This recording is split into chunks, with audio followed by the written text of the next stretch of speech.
आज राष्ट्रवादी काँग्रेस पार्टीचा 26वा वर्धापन दिन आहे आणि आपण बघू शकतो की हा साजरा करण्यासाठी इथं गुलाबी रंगाचा खूप सुंदरपणे वापर केलेला आहे आणि गुलाबी रंगासोबतच आपल्यासोबत काही लाडक्या बहिणी देखील आहे. आपण त्यांच्याकडून जाणून घेऊया. नाही, आज कसं वाटतंय तुम्हाला 26वा वर्धापन दिन साजरा करताना? कसा आनंद आहे? सर्वात जास्त आनंद यासाठी आहे की राष्ट्रीय अध्यक्ष आदरणीय अजितदादा पवार साहेब यांच्या उपस्थितीमध्ये हा 26वा वर्धापन दिनाचा कार्यक्रम आम्ही सर्व महिला भगिनी उत्साहाने सादर करत आहोत.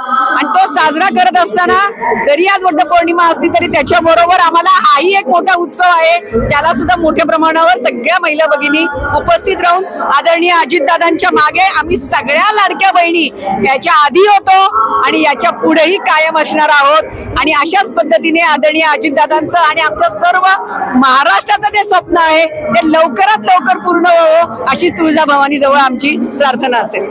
नाही, याच्या आधी देखील लाडक्या बहिणींचा खूप जणींना म्हणजे खूप महिलांना मदत झालेली आहे. तर याच्या पुढे तुम्हाला काय वाटतं, अजून लाडकी बहीण म्हणजे कशी लोकांना मदत करणार आहे ही योजना? सर्वात महत्वाचं म्हणजे आता जो महाराष्ट्र शासनाने एक निर्णय घेतलेला आहे की जो हप्ता मिळतोय महिलांना त्याच्यामधनं महिलेला रोजगारासाठी किंवा स्वतः छोटा मोठा व्यवसाय करण्यासाठी एक रकमी कर्ज उपलब्ध करून दिलं जाणार आहे. आणि त्याचे हप्ते हे महाराष्ट्र शासनातर्फे ज्या ज्या जिल्हा बँका आहेत त्याच्या माध्यमातून भरलं जाणार आहे. याचाच अर्थ महिला सक्षम करण्यासाठी सुद्धा या योजनेचा लाभ होणार आहे.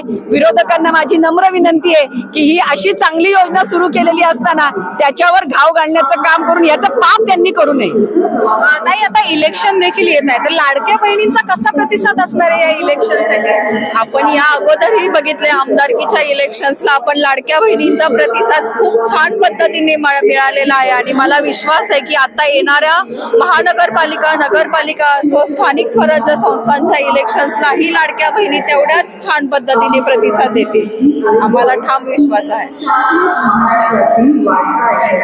तुमच्या हिशोबाने कसं वाटतं? नक्कीच आदरणीय दादांच्या लाडक्या बहिणी दादांना ओवाळणी द्यायला अजिबात विसरणार नाहीयेत. कारण लाडक्या बहिणी नेहमी दादांच्या पाठीशी उभ्या राहतात आणि इथून पुढेही उभे राहतील. आणि येणारी राखी पौर्णिमा ही दादांसाठी खास असेल. आणि येणाऱ्या पुढच्या भविष्यामध्ये येणारे आमचं स्वप्न आहे सगळ्या लाडक्या बहिणींचं दादांना मुख्यमंत्रीपदी बघायचं. तर नक्कीच आम्ही सर्व लाडक्या बहिणी दादांच्या पाठीशी आहोत आणि अशाच ठामपणे उभे राहणार आहोत.